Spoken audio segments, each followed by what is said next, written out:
I will begin this chapter by first retrieving the sample program that we created in Chapter 1. Click on File and then Open, and then you need to find the folder where that project has been stored.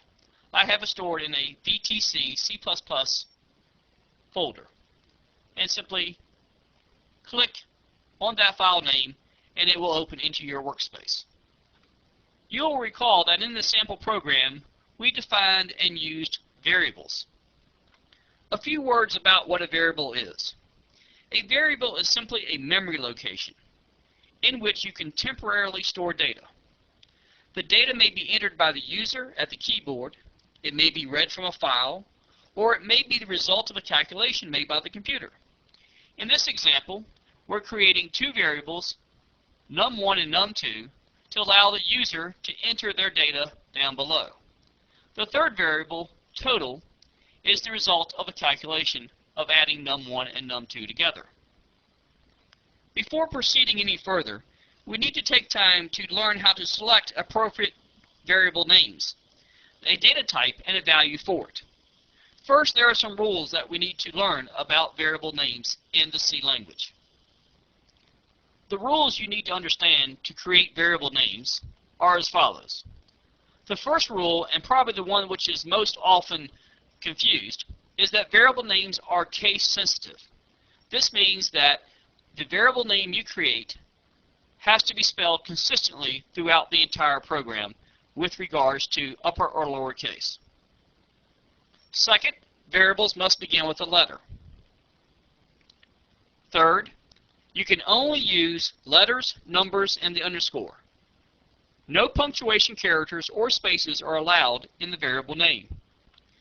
The C compiler you are using determines the maximum number of characters in a variable name. In Microsoft Visual C++, a name could not be longer than 247 characters. Of course, you would not want to use such a long variable name, as this will become cumbersome during the execution and the writing of the program. A variable name cannot be a reserved word, sometimes called a keyword. Keywords have a special meaning in C and must be used for their intended purpose. And finally, you can use either upper or lower case, but due to C's case sensitivity, you must be consistent with the spelling of your variable names throughout your program.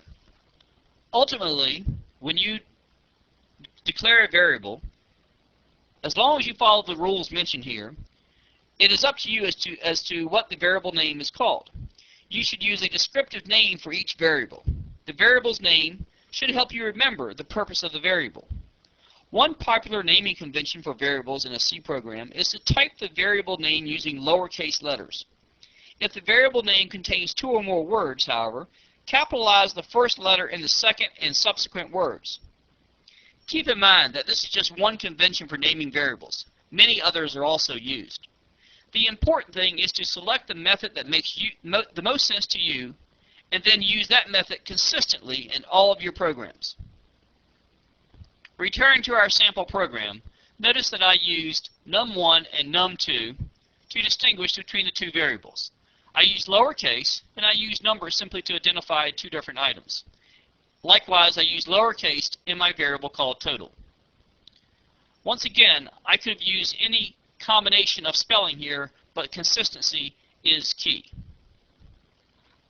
In addition to selecting an appropriate variable name, you must also determine the appropriate data type for the variables you create. In the next segment, we will discuss variable types.